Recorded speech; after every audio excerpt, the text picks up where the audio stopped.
Yes, of course. If it's fine tomorrow, said Mrs. Ramsay. But you'll have to be up with the lark, she added. To her son, these words conveyed an extraordinary joy, as if it was settled the expedition were bound to take place. And the wonder to which he had looked forward for years and years, it seemed, was, after a night's darkness and a day's sail, within touch. Since he belonged, even at the age of 6, to that great clan which cannot keep this feeling separate from that, but must let future prospects with their joys and sorrows cloud what is actually at hand. Since to such people, even in earliest childhood, any turn in the wheel of sensation has the power to crystallize and transfix the moment upon which its gloom or radiance rests. James Ramsay, sitting on the floor cutting out pictures from the illustrated catalogue of the Army and Navy stores, endowed the picture of a refrigerator as his mother spoke with heavenly bliss. It was fringed with joy.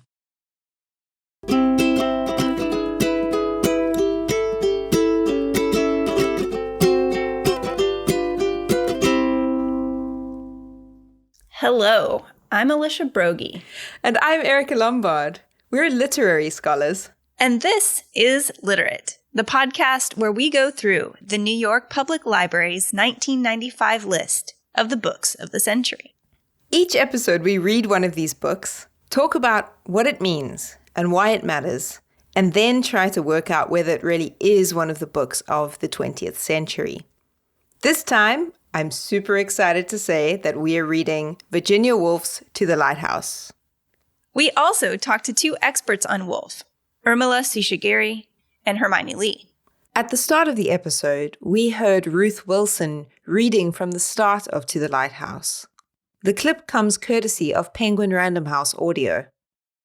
Alicia, this is our 6th episode and the final episode of our first season. We made it! Yes, and what a pleasure it's been to record these sessions with you, but also to receive feedback from listeners along the way. Yeah, it's been really, really awesome to get people's perspectives and to have so many listeners get in touch saying that they are keen to read more and get into the books we've been talking about.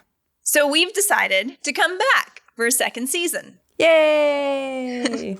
We're very excited. We are. So we're going to take a short break, a summer break for me and a winter one for you, Alicia. Yes. And we'll be back early next year in January with some more brilliant books.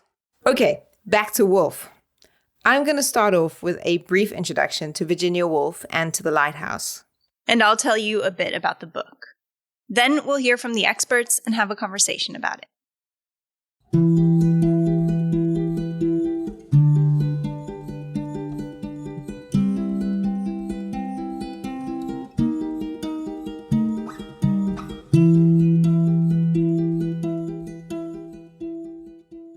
Erica, tell me about Woolf. Virginia Woolf was born Adeline Virginia Stephen on the 25th of January, 1882 in London. Her parents were Leslie Stephen, the founder of the Dictionary of National Biography, who was later knighted for his services to literature, and one-time pre-Raphaelite model Julia Jackson Duckworth. This was the second marriage for both, who had each been widowed. Together they had 4 children, Vanessa, Toby, Virginia, and Adrian, who joined Leslie's 1 and Julia's 3 older children from their first marriages. The Stephen household was intellectually curious and free-thinking, but eminently Victorian and patriarchal in its values. Only the boys were educated formally, an injustice that would fuel Virginia's feminism. That said, Virginia and her sisters had the free run of their father's library. Tragedy seemed to follow the Stephens, however. Julia, Woolf's mother, died in 1895 when Virginia was just 13. Virginia's half-sister Stella Duckworth died just 2 years later. Her father in 1904, and then her brother Toby in 1906.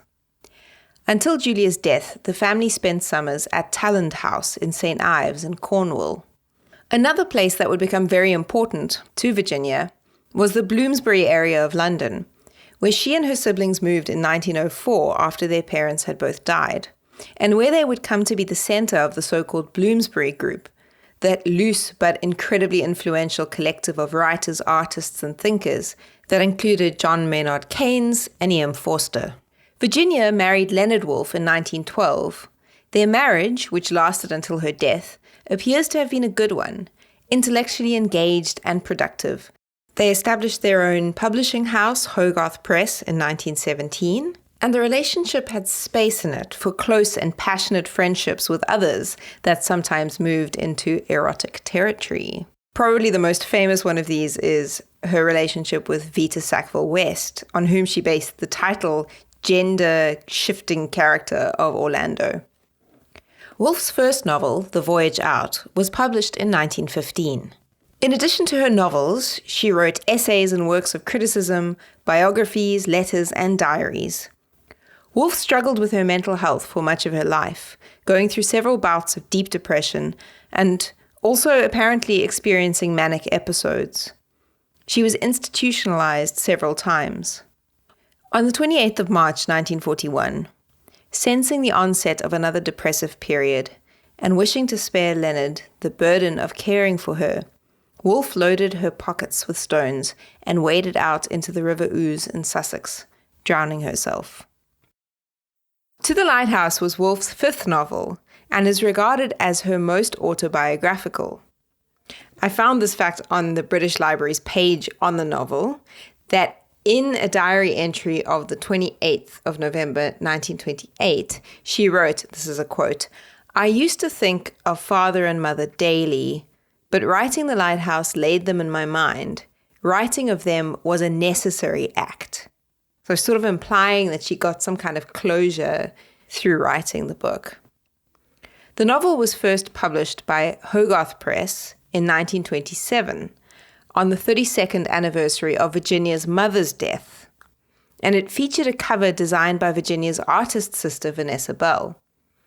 The book won the Prix Féminin Vie Heureuse in 1928. It sold better than any of Woolf's novels to that date, and they used the proceeds to buy a car. Since then, To the Lighthouse has been listed as one of the 100 best English language novels of the 20th century by the Modern Library and by Time magazine, and of course by the New York Public Library. But Erica, what did Virginia Woolf think of cats? Well, I have it on good authority that the Woolfs lived up to their name. That is, they were dog people. Virginia once observed that, quote, "A dog somehow represents the private side of life, the play side." She had several beloved dogs over the course of her life, and interestingly, she apparently trained them to put out the matches she used to light her cigarettes. Not sure how. One of the Woolf's most adored canine companions was a black cocker spaniel called Pinker, who was a gift from Vita Sackville-West. Virginia also famously wrote Flush, a biography of Elizabeth Barrett Browning's dog of the same name, told from his perspective. Now, Alicia, what is To the Lighthouse about? To the Lighthouse takes place on the Isle of Skye, an island off of the northwest coast of Scotland. It's set at the summer home of the Ramsay family. Mr. and Mrs. Ramsay are there, at the start, with their 8 children and various guests. The story begins with Mrs. Ramsay reassuring the youngest child, James, that yes, they might sail to the lighthouse the next day. Only for Mr. Ramsay, the father, to intervene, saying that will not be possible because the weather will be poor, thereby crushing his young son's hopes. By the end of the book, 10 years later, James does make a journey to the lighthouse, and what makes that voyage so interesting is everything in between. This is a novel, though, where it's useful to pause and consider the structure in detail. The story has 3 main parts, and Virginia Woolf diagrammed them as, in her words, 2 blocks joined by a corridor. So think of the shape of a dumbbell. The first and last blocks take up the greatest number of pages by far, but each of them covers less than a full day. By contrast, the short middle section, that corridor connecting them, as Woolf put it, spans 10 years. So the number of pages and words in the book do not at all correspond with a steady chronology. What makes the first and last parts of this book so long is a detailed attention to human interaction during family visits to the summer home. By contrast, the middle part of the story, which is called Time Passes, tells of the summer home's existence during the years between the Ramseys' visits. This is a 10-year period in which World War I is waged, a huge event in human history. But the focus of this segment of the story is on everything going a little feral at the summer home. In fact, we only hear of the deaths of 3 members of the Ramsey family parenthetically, including the death of Mrs. Ramsey, who's a central character. The story unfolds with a rhythm akin to waves as perspectives on the Ramsey family become more proximate one moment, more distant the next.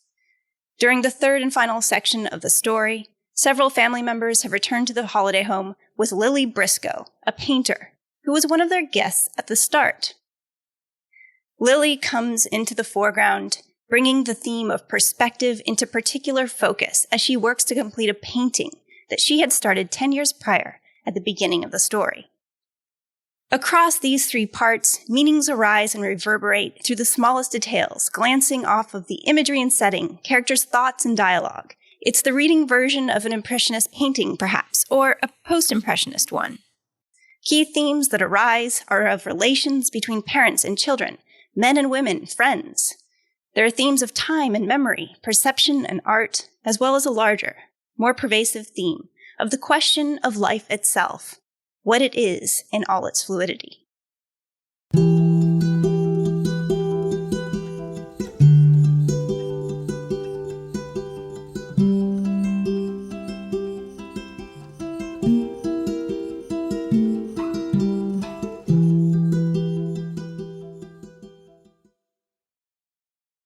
Now we're going to hear an extended reflection from Urmila Seshagiri.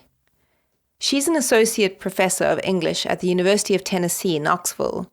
She's published widely on modernism and Woolf and is preparing the first scholarly edition of Virginia Woolf's memoir, A Sketch of the Past. And we can't wait for you to hear her fantastically illuminating and compelling response. Mr. Ramsey, stumbling along a passage one dark morning, stretched his arms out. But Mrs. Ramsey, having died rather suddenly the night before, the arms, though stretched out, remained empty. This single sentence, a toneless announcement enclosed in square brackets, shatters the exquisitely rendered world of To the Lighthouse. It holds more power than any other sentence I can think of in 20th century English fiction. The sentence is inexplicable. It betrays readerly trust. It violates our sense of what should happen in a story. Time has not softened its brutality. Nearly a century after the publication of To the Lighthouse, readers confronted with Mrs. Ramsey's death are still shocked into momentary blank disbelief. And what Woolf achieves in the novel is an extraordinary balance between the knife point of that sentence and a boundlessly detailed portrait of a late Victorian-era English family, the Great War, and the birth of the modern artist. Why does To the Lighthouse rank among the New York Public Library's books of the century? Why does it carve out a path for writers from Toni Morrison and Arundhati Roy to Ian McEwan and Elena Ferrante? Because Woolf remakes the form of the novel, multiplying centers of narrative consciousness to create a story that is at once particular and universal, radically destabilizing and yet profoundly reassuring. Because it shows us, as James Ramsey realizes when he finally completes his trip to the lighthouse, that nothing was simply one thing, and because it begins and ends with the word yes. In her unfinished memoir, Sketch of the Past, Woolf recalls how To the Lighthouse came into being. She writes, "One day, walking around Tavistock Square, I made up, as I sometimes make up my books, To the Lighthouse. In a great, apparently involuntary rush, one thing burst into another. Blowing bubbles out of a pipe gives the feeling of the rapid crowd of ideas and scenes which blew out of my mind, so that my lips seemed as syllabling of their own accord as I walked. Bubbles are a lovely and perfect metaphor for Woolf's techniques into the Lighthouse, a book filled with shapes, a painted purple triangle that represents mother and child, the silhouette of a pig's skull, words making a pattern on the floor of a child's mind, a square cut from the side of a living fish, plates making white circles on the dinner table. Bubbles capture, too, the book's preoccupation with fragility and ephemerality. Thought and emotion shift and change. Children become adults. The present becomes the past. In telling the story of the Ramsay family and the painter Lily Briscoe, To the Lighthouse illuminates the complexities of the self in time, demonstrating how human activity unfolds within the incomprehensible scale of natural and cosmic temporalities. The novel's opening and its lengthiest section, which paradoxically takes place over a single day, begins with 6-year-old James Ramsay cutting out the picture of a refrigerator from the Army and Navy Store's catalog. Woolf elevates the seemingly unremarkable act into evidence that, quote, any turn in the wheel of sensation has the power to crystallize and transfix the moment upon which its gloom or radiance rests. And even as Woolf infuses significance into the smallest events of one day, she widens the novel's angle of vision to demand, but what, after all, is one night? And I'm going to read briefly from the Time Passes middle section. But what, after all, is one night? A short space, especially when the darkness dims so soon, and so soon a bird sings, a cock crows, or a faint green quickens like a turning leaf in the hollow of a wave. Night, however, succeeds to night. The winter holds a pack of them in store and deals them equally, evenly, with indefatigable fingers. They lengthen, they darken. Some of them hold aloft clear planets, plates of brightness. The autumn trees, ravaged as they are, take on the flash of tattered flags, kindling in the loom of cool cathedral caves, where gold letters on marble pages describe death in battle and how bones bleach and burn far away in Indian sands. Passages such as this impressed the author herself. As Woolf wrote in her diary a few weeks before the novel's publication, "Dear me, how lovely some parts of Lighthouse are, soft and pliable, and I think deep, and never a word wrong for a page at a time." Published in 1927, To the Lighthouse is not as ebullient as its predecessor, Mrs. Dalloway, nor as poetically abstract as one of its successors, The Waves. But it is the novel whose revelations and innovations offer lesson after lesson to me as a scholar, a teacher, and a feminist, as a wife, mother, daughter, and sister, and as a reader and writer. I have lived with To the Lighthouse for more than a quarter of a century, enthralled by Woolf's prose as I encounter it with students reading the novel for the first time or with scholars discussing it for the 100th. Its questions are the questions that surface and recur at unexpected junctures. Mrs. Ramsay's bold query, but what have I done with my life? Mr. Ramsay's anxiety about the limits of knowledge. The Ramsay children's rage against the fierce, sudden black-winged harpy of patriarchal cultures that breed tyranny and despotism. Amidst the coronavirus pandemic of 2020, To the Lighthouse is more relevant than ever. We too, like Woolf's characters, are shocked by the deaths of loved ones and uncertain about making our way through a world we once thought we knew. But Woolf leaves us with the promise of triumph over adversity. The novel affirms life itself as the one dependable thing in a world of strife, ruin, chaos, and concludes when Lily Briscoe overcomes the artistic self-doubt that has haunted her throughout the novel. With a sudden intensity, as if she saw it clear for a second, she drew a line there in the center. It was done. It was finished. Yes, she thought, laying down her brush in extreme fatigue, I have had my vision.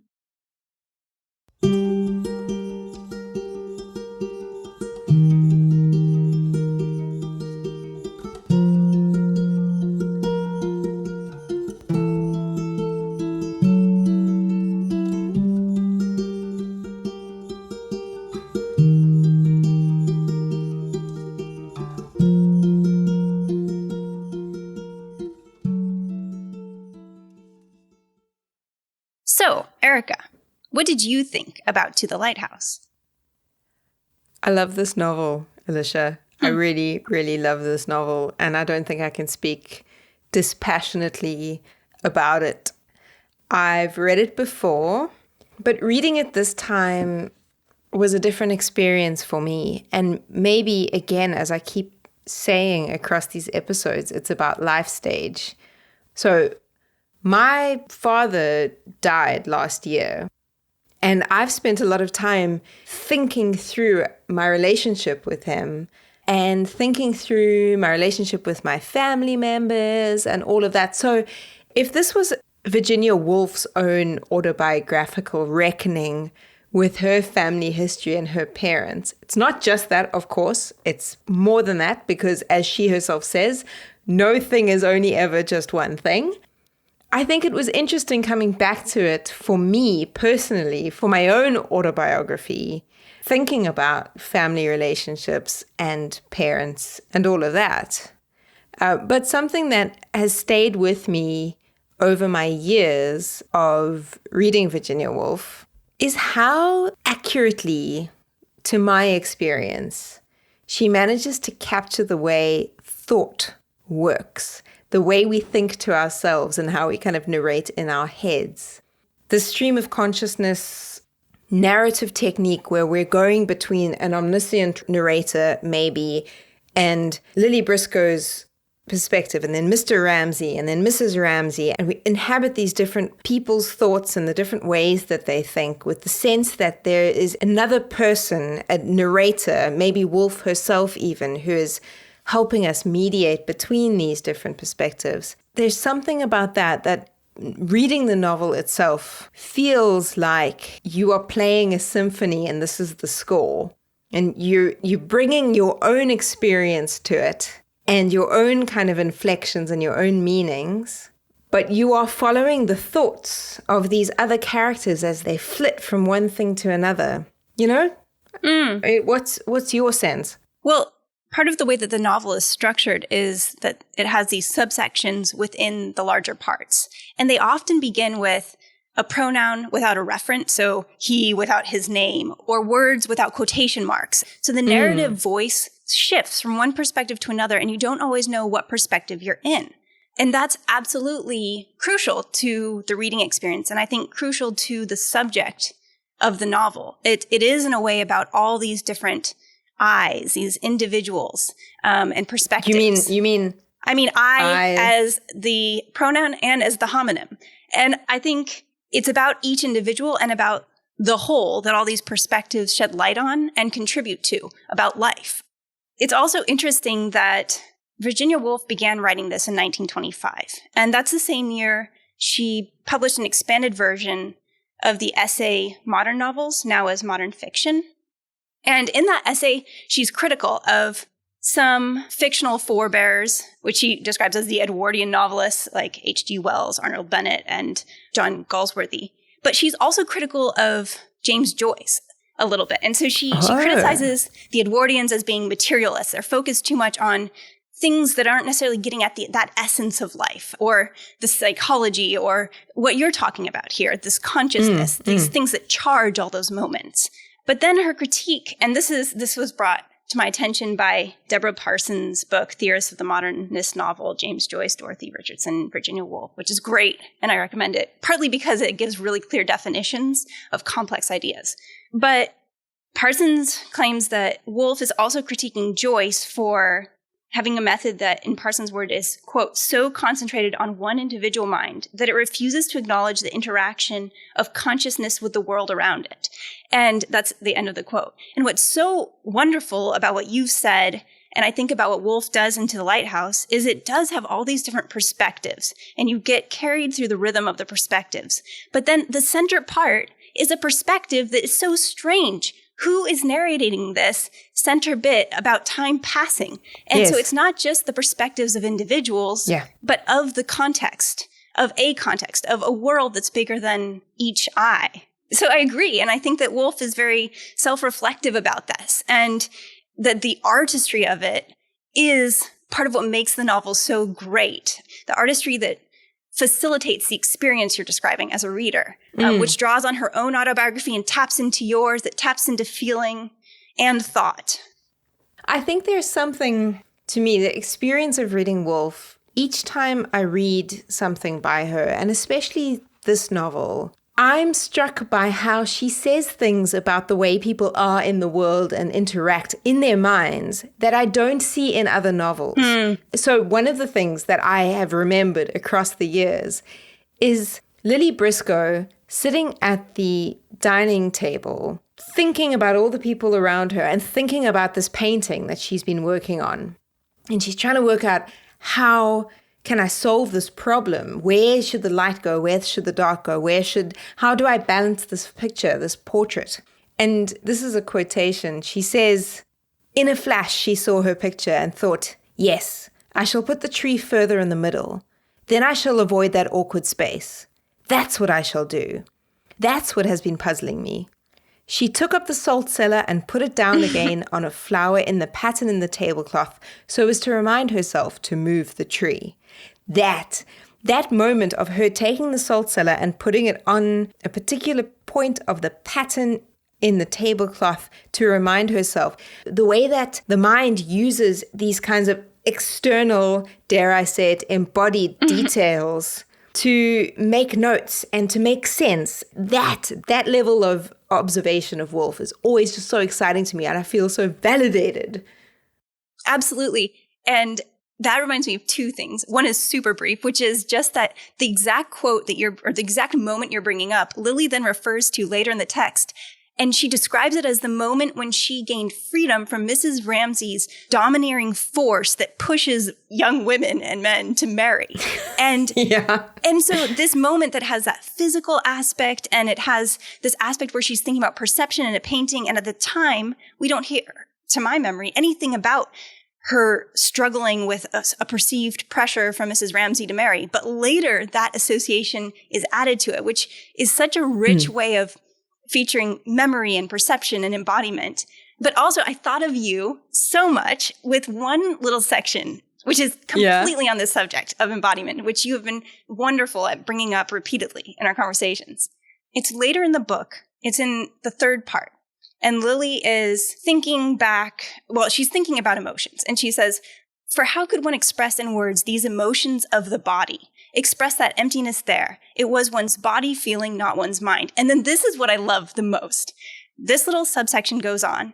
And at the end, the tears run down her face. And the whole rumination is about her memory of Mrs. Ramsay. And she's kind of trying to conjure up emotions. And then it ends with this physical expression of emotion. And then it gets even better. The next subsection, because the subsections have been going back and forth between Lily and the boat as it goes to the lighthouse. It's the third section. They're finally getting to the lighthouse. And the next subsection, at first, when I read it, it completely baffled me. But when I went back with this question in mind that you're raising about the embodied nature of feeling and thought, the next subsection, in full, reads like this. Square brackets.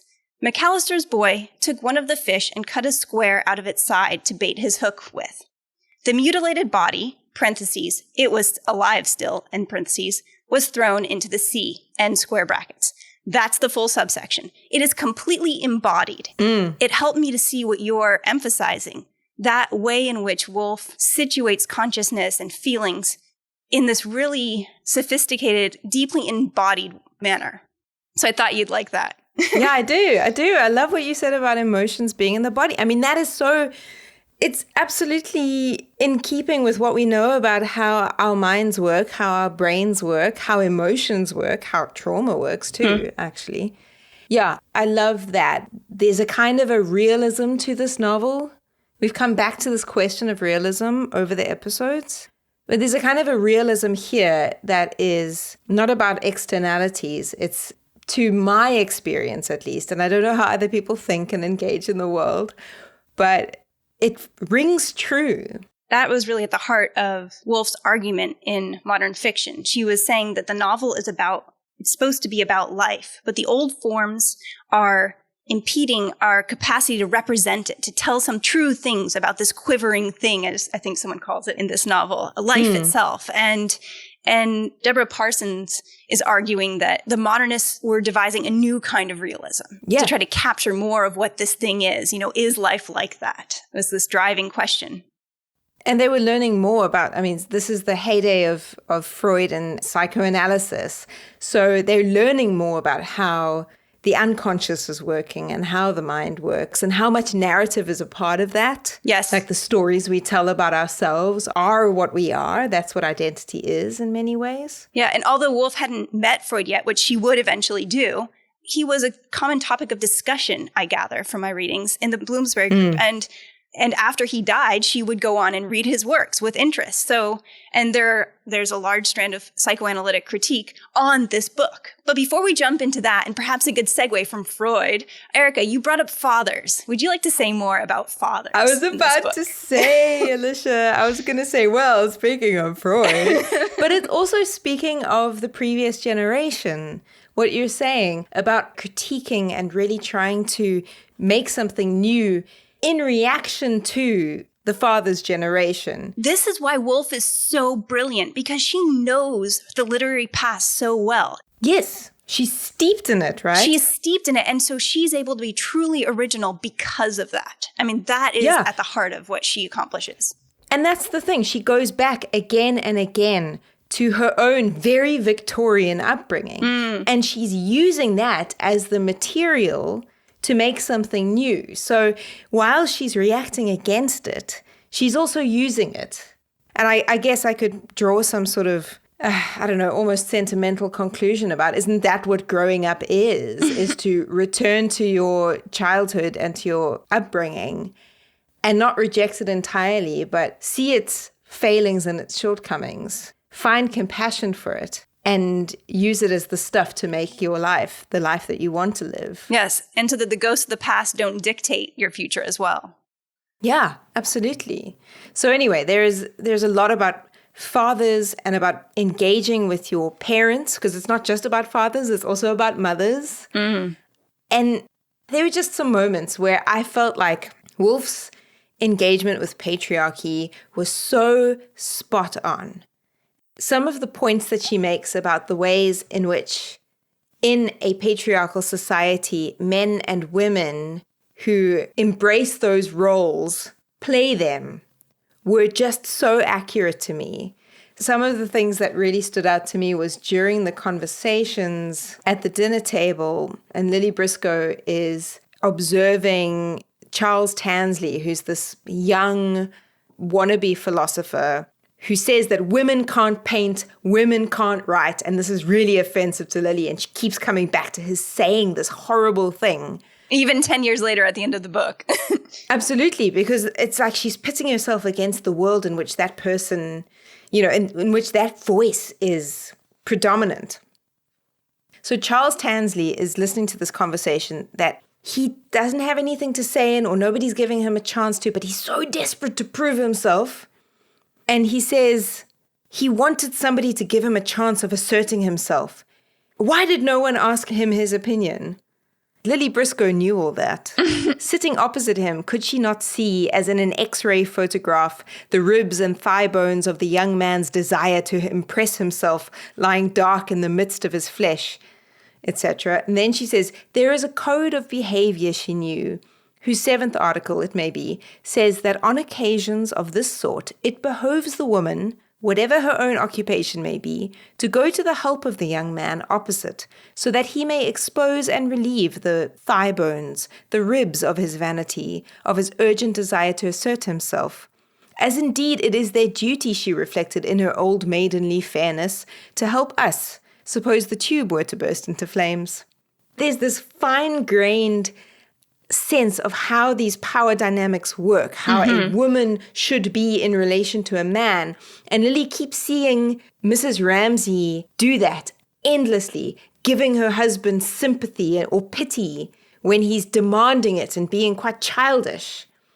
And he is then in turn tyrannical to his children and causes his young son James to want to stab him with a poker or a knife. And then James later, when he's older, on the trip to the lighthouse, talks about not him, but the thing that descended on him, without his knowing it perhaps, the fierce sudden black-winged harpy with its talons and its beak all cold and hard that struck and struck at you, the sort of hard, sharp thing that wants to bite out bits of your flesh. You know, of course, there are Freudian references here that we could think about. All this to say, I think that Woolf gets at something the way that within this kind of patriarchal system that is quite tyrannical, that doesn't have space for all these feelings that are complex and broiling across the sexes to be expressed.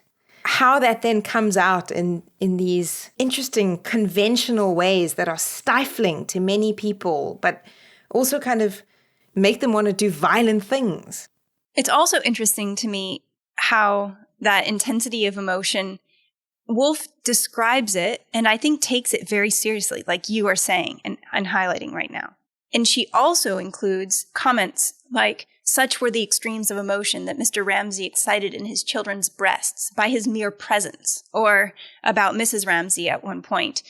She was now formidable to behold, and it was only in silence, looking up from their plates after she had spoken so severely about Charles Tansley, that her daughters Prue, Nancy, Rose could sport with infidel ideas, which they had brewed for themselves of a life different from hers. And yes. So it seems like the book is able to hold together the way in which there is something serious to these emotions, and there's also an element to them that comes from the structure of relationship, parent to child, father to son, son to father. And that seems to be at play in this movement that you briefly touched on, where at the start, James wants to kill his father, and at the end, he wants to kill the thing that descends. It is slightly different from his father, it seems to me. And Cam, his sister, had initially joined with him in their compact to fight tyranny to the death. Yes. Yes. And then at the end, she too, I mean, even more so, and maybe this is playing into those gender dynamics, has these feelings of sympathy for her father. So that seems to be part of the laying to rest or growing older, which doesn't dismiss, because they also have rage at their father. He does these terrible, crazy things. He says words of poetry that valorize himself. He demands sympathy from them all. Yeah. But he's also, lost his wife and is walking around with that sadness. And he also seems to see them for themselves sometimes too. He doesn't condescend to them.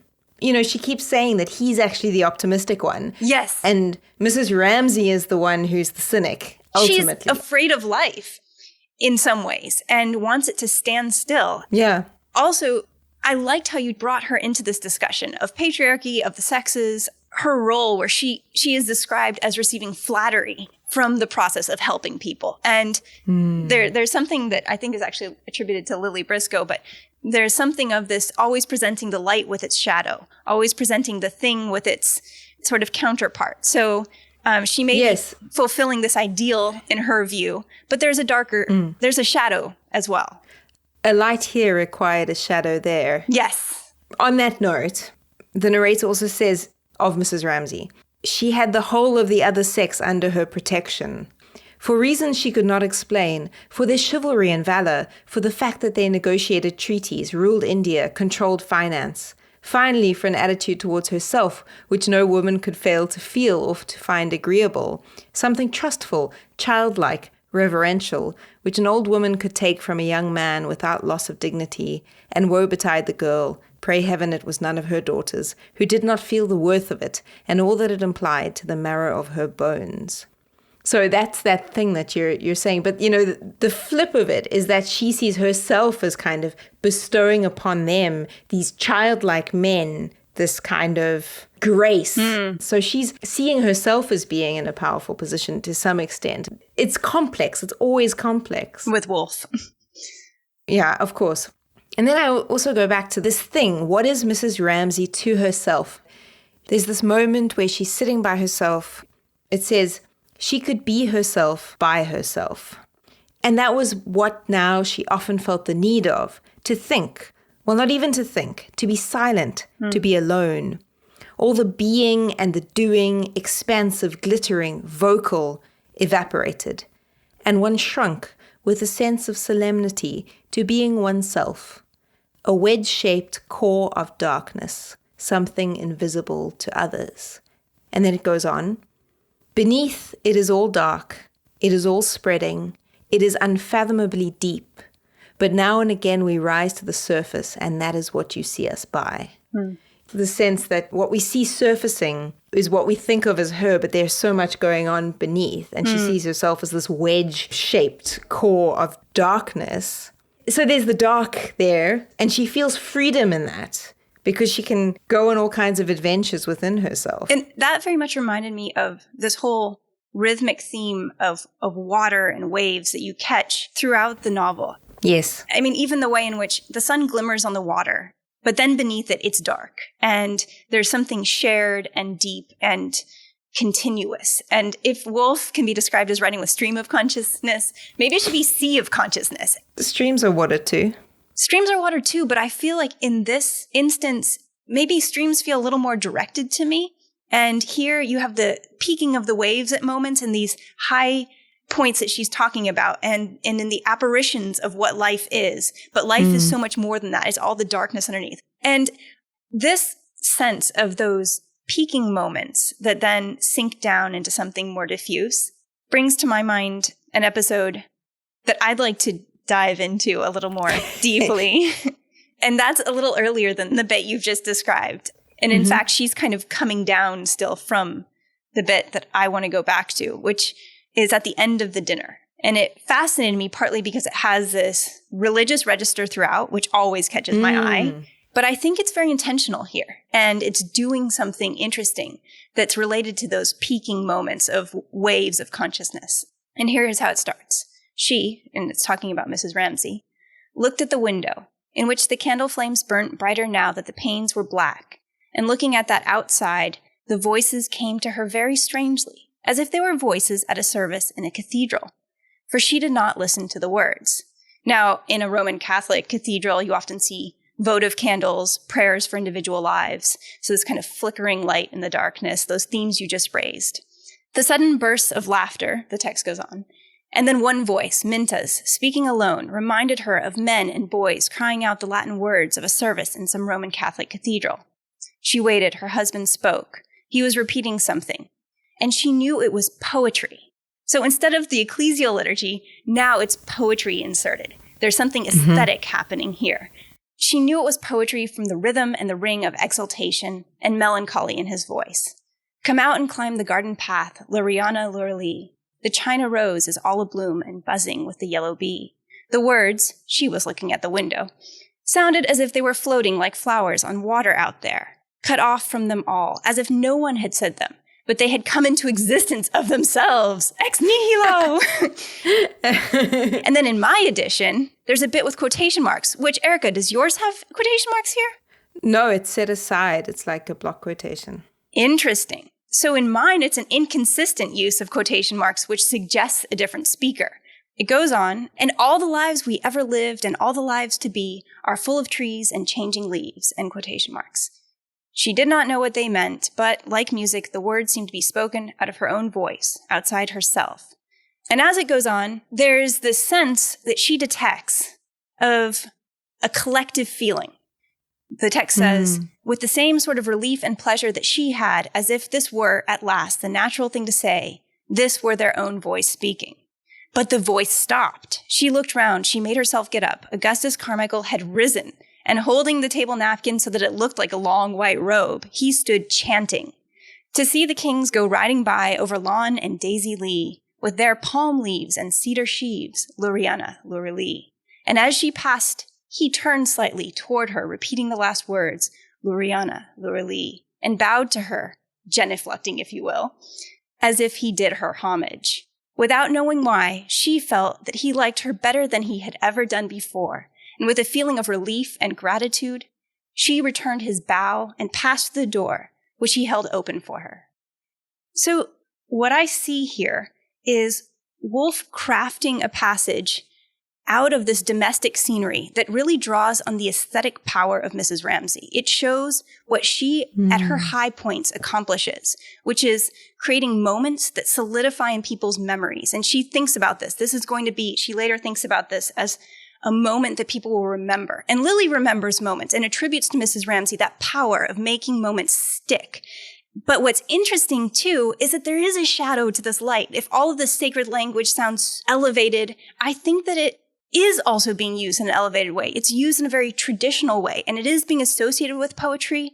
But later, what Lily accomplishes in her painting, I think, goes a little further than this, breaking with tradition a little bit more and allowing for that living aspect of life in a way that, despite all of the beauty of this moment, its kind of ossifying beauty doesn't allow for that movement, which I think is so important to Woolf's view of life in this book, or portrayal of life in this book. Yeah. Incidentally, when you were describing what Mrs. Ramsay does, it reminded me of Lily Briscoe when she's painting right at the end. Yes. When she says, "What is the meaning of life?" That was all. A simple question. One that tended to close in on one with years. The great revelation had never come. The great revelation perhaps never did come. Instead, there were little daily miracles, illuminations, matches struck unexpectedly in the dark. Here was one, this, that, and the other, herself and Charles Tansley and the breaking wave, Mrs. Ramsay bringing them all together, Mrs. Ramsay saying, "Life stands still here," Mrs. Ramsay making of the moment something permanent. As in another sphere, Lily herself tried to make of the moment something permanent. This was of the nature of a revelation. In the midst of chaos there was shape, this external passing and flowing. She looked at the clouds going and the leaves shaking, was stuck into stability. "Life stands still here," Mrs. Ramsay said. Mrs. Ramsay, she repeated. She owed this revelation to her. So that's what you were alluding to, I think. Absolutely. In that moment, right? And the very ending of the book takes up this religious register again and puts it right onto Lily with that talk of revelation. And then she's using her sympathetic imagination in some way that's connected to Mr. Ramsay and his two children making it to the lighthouse. So that she says, he has landed. She says this out loud. And then she says, "It is finished." You know, these words of Christ. The text says, with a sudden intensity, as if she saw it clear for a second, she drew a line there in the center. It was done. It was finished. Yes, she thought, laying down her brush in extreme fatigue, "I have had my vision." So going back to that idea of revelation, but in a little bit less elevated register. Yeah. A little bit more of the everyday, maybe. The everyday. She's going between these surfaces and the depths the whole time. And incidentally, when you said, she draws this line in the center, I'm thinking that itself is a form that happens again and again in this novel. Like, to talk about the craft of it for a moment, we have these two blocks with the corridor in between. Yes. The shape of the novel. There's this one line, this short kind of passage in between. Then there's the line of the lighthouse at the center of everything. And it doesn't really matter what the lighthouse means, because it means something different to every character and probably something different to every reader. And that's great. There is no meaning of it, but it is a structuring symbol. It is the line down the center of the picture. And I think reading this again and reading it with you now, I'm struck yet again by just how rich the writing is in this novel. How everything is kind of almost fractaline or holographic. The whole is in the parts and the parts are in the whole, and there's these repeating structures and these patterns that ebb and flow and return and repeat. Yes, and how far Lily Briscoe is from Mr. Ramsay, who harkens back for these heroic images of himself, and how far Woolf has come from her father, who edited these biographies of great men, the people who were the peaks of their historical moment, the ones whom you look back on as the solid points, at least of a certain time. But instead, she's saying, whose life counts? Whose life counts for biography? And she kind of smashes that tradition, and she still incorporates it. Mr. Ramsay still features, but not quite as large. women are especially taken into view, and life itself becomes something viewed a little more diffusely.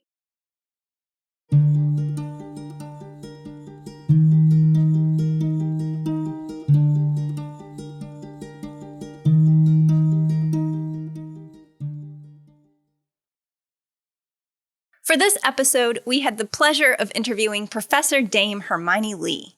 She was the president of Wolfson College at Oxford University and is an emeritus professor of English literature at the Oxford English faculty.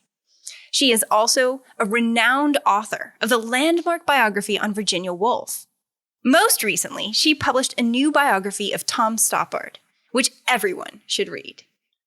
Hermione, we are delighted to have you on Literate. And we wanted to start by just asking when you had first read the work of Woolf. I was a precocious reader.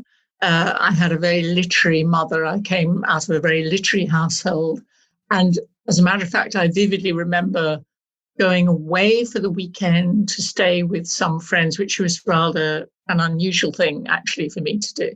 And by the bedside of my bed, the last person there had left the old Penguin copy of the Waves, and there was no other book to read, and I was a child that needed a book to read always. So I picked up this book and I started to read the first page of the Waves, which are the voices of the children speaking.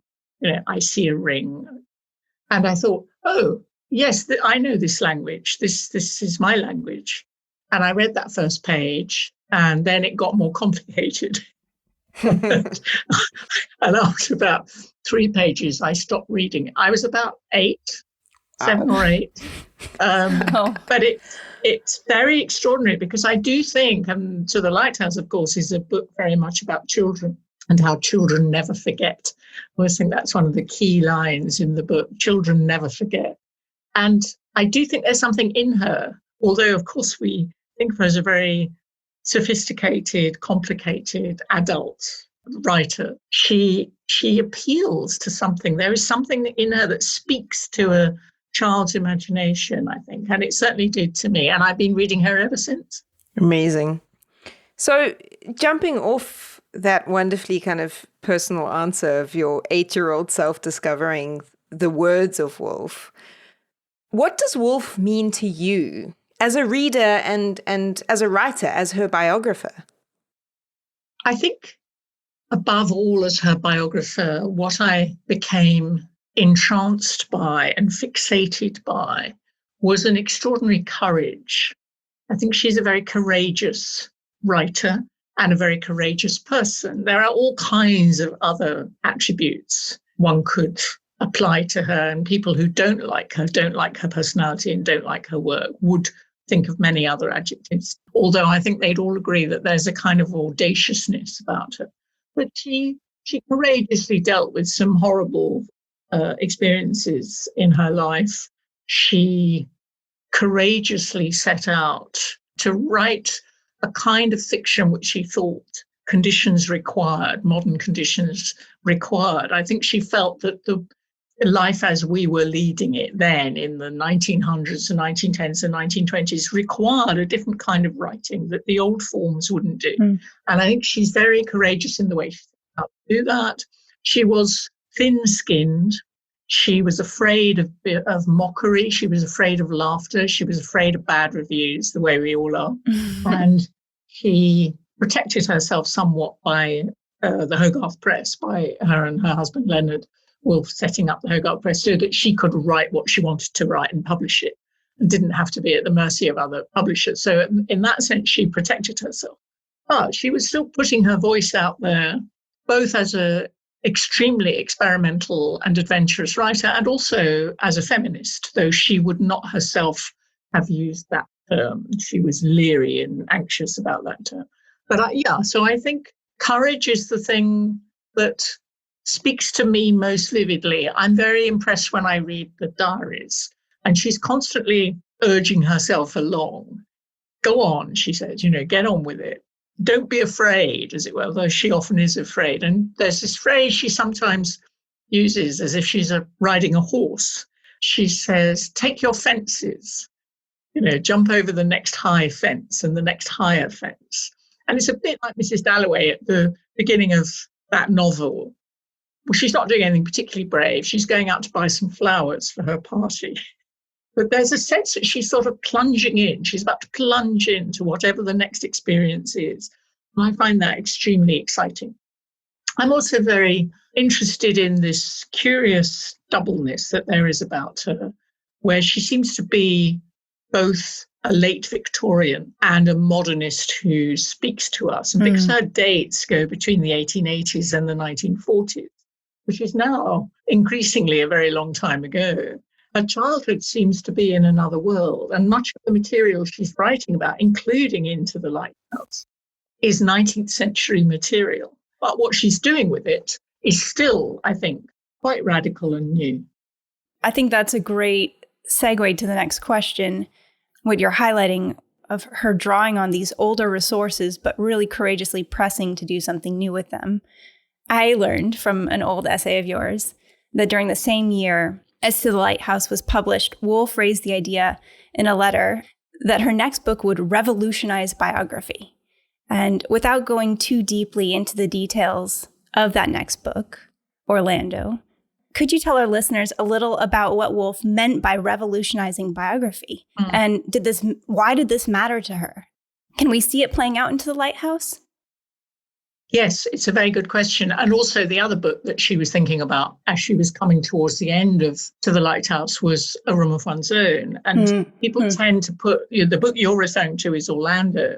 And people quite often, of course, match Orlando with A Room of One's Own because they are both books about the history of women writers and what the predicaments and challenges and constrictions are for women writers. I mean, Orlando is partly very much about that. It's kind of history of literature in a way, as is A Room of One's Own.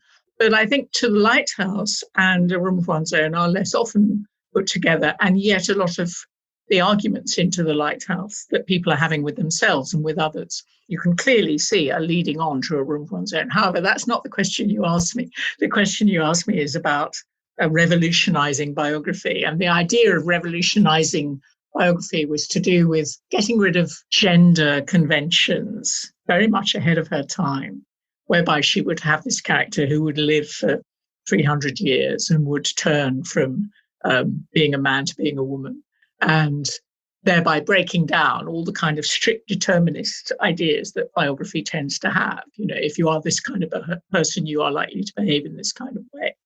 And also breaking down the time zones which normal biography usually inhabits. So she was very involved and engrossed with biography. She was very critical of the normal traditions of biography.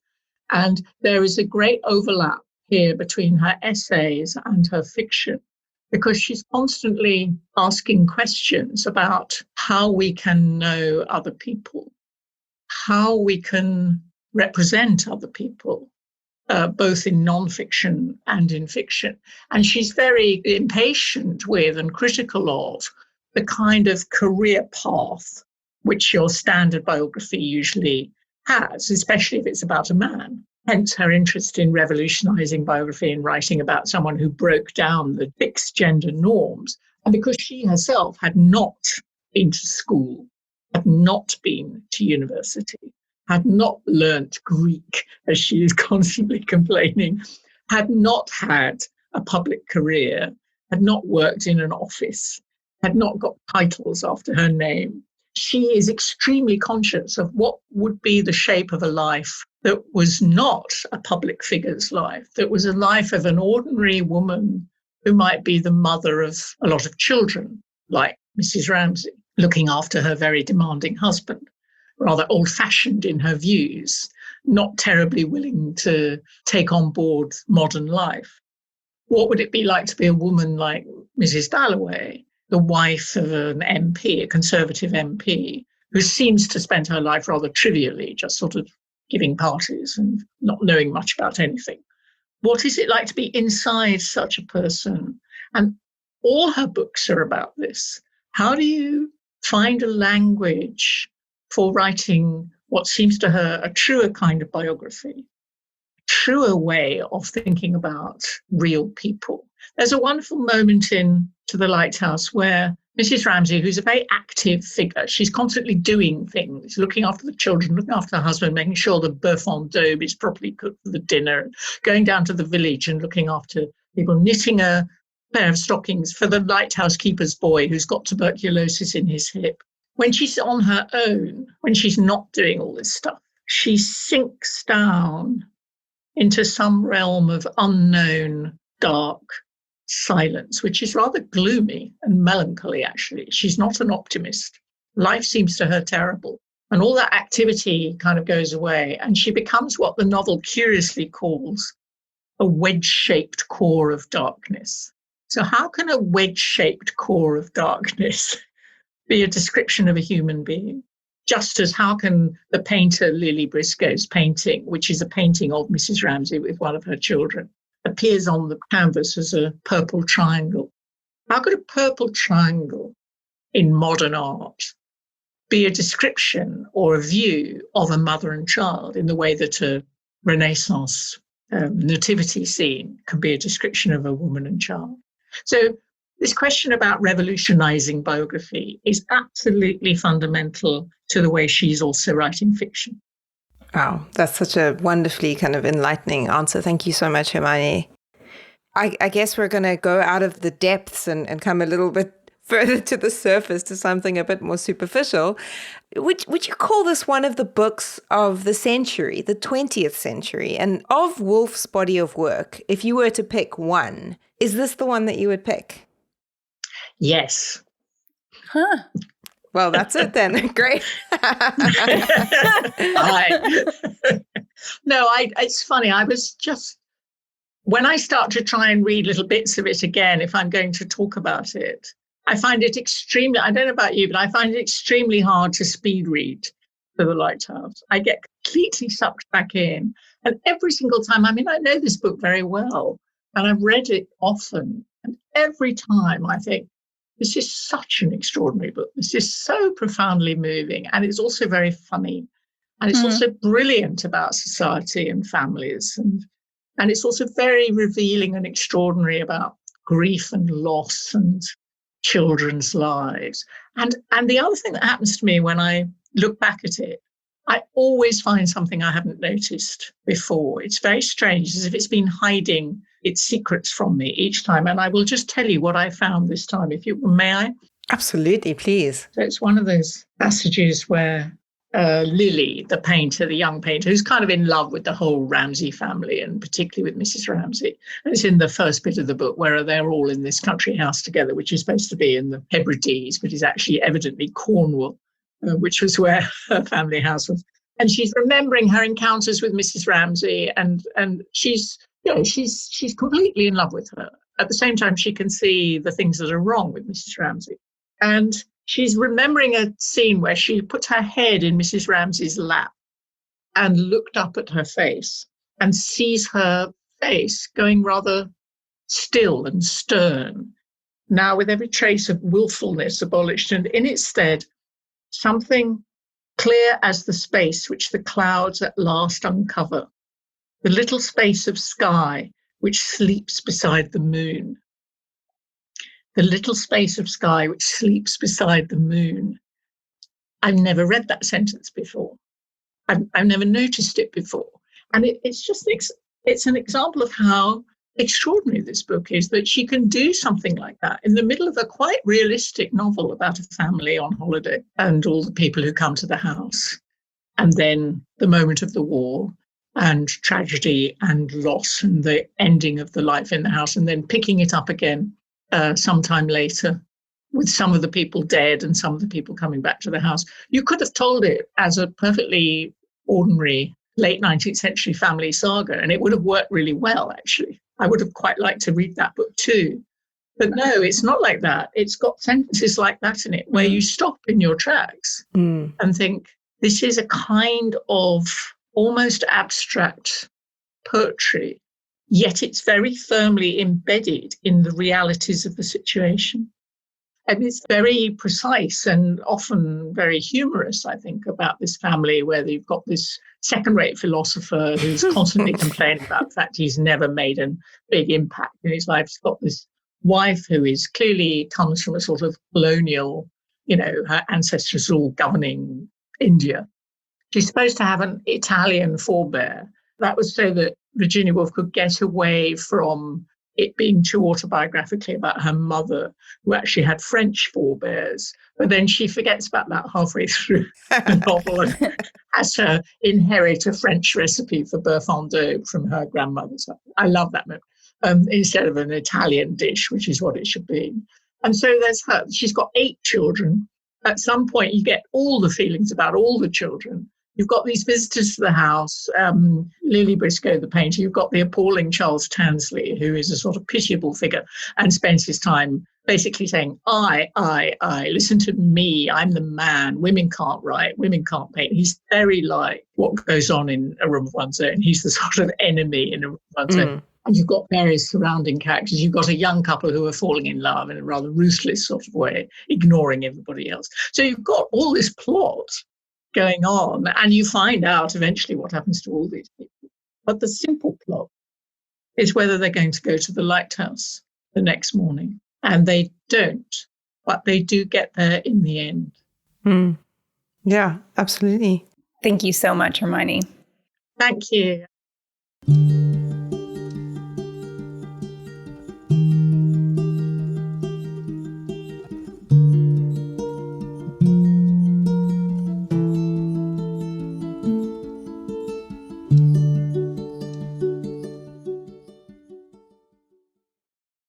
So, Erica, in your view, is To the Lighthouse one of the books of the century? I'm going to have to go with yes. Although I would say it's hard to choose for me between Woolf's novels, but I think To the Lighthouse probably is the one that hits the sweet spot between being experimental, feeling kind of emotionally resonant, and just being a really compelling read for me. I don't think it's necessarily accessible to everyone. Like, it might be quite difficult to wade into for some people, and I can recognize that. But I just think that Woolf's voice is so particular, so incisive, and so satisfying to grapple with and to enter into somehow that perspective of all these different perspectives. It's sophisticated and it's moving. And that, to me, is a really powerful combination. What about you? I agree. I would put this on my list of books of the century. I think of Mrs. Dalloway, for instance, as a more accessible text. So speaking to the concern you raised, it also engages a little more directly, I would say, with the Great War and some of the big themes of modernism. And that's not even touching on the essays. Three Guineas, A Room of One's Own. I mean... Yes, phenomenal. And then there are the diaries. And so I love her short fiction too. Yeah, and Flush. We really need to be advocating this book about a dog. But I think that To the Lighthouse has a richness once you plumb its depths that is spectacular. It really is spectacular. And for that reason, I would put it above the others on my list in terms of fictions. And I have enjoyed reading and rereading it. And I look forward to rereading it continually in the future because it is that kind of book. And the better reader I become, the more I see there. I also like about Woolf that she views the novel as an art form related to life, to talking about life, and not in a easy utilitarian way. Yes. She engages with autobiography, but it's complex, and she has competing thoughts and feelings about that at different times. They change. And in all of that attention to the immediacy of life, she is utterly reflective about the way that history shapes any given moment and inflects those moments with meaning. And that informs the reason why I believe her depths in this book are worth taking the plunge into.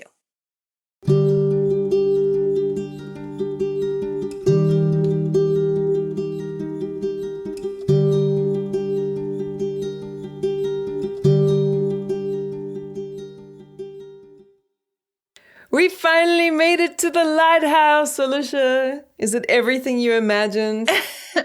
Everything is illuminated. We'd like to thank Urmila Seshagiri and Hermione Lee for talking to us for this episode. Absolutely. And I'd like to give a special thanks to Erica Lombard, who not only created the original music for this episode, but music that was used in each of the episodes. Thanks, Alicia. It was actually really fun to do this. And we are incredibly grateful to you, our listeners, for your enthusiasm and your engagement. As we said at the start of the episode, the next season of Literate will be coming out in January. Keep an eye on our website and our social media for more information and for the exact date. Yes, between now and then, we'd love to continue hearing from you. Please get in touch with your thoughts on the book or this episode. You can read more about the podcast, including the sources we refer to, on literatepodcast.com, or find us on Twitter at Literate Podcast, or email us at literatepodcast@gmail.com. And if you like this episode, please consider rating it, writing a review, and telling your friends about it. Mostly telling your friends about it. This massively helps. It totally does. We're building a community of enthusiastic and like-minded readers. And we're always looking for more people to join. And as always, please support your local library and independent bookshop.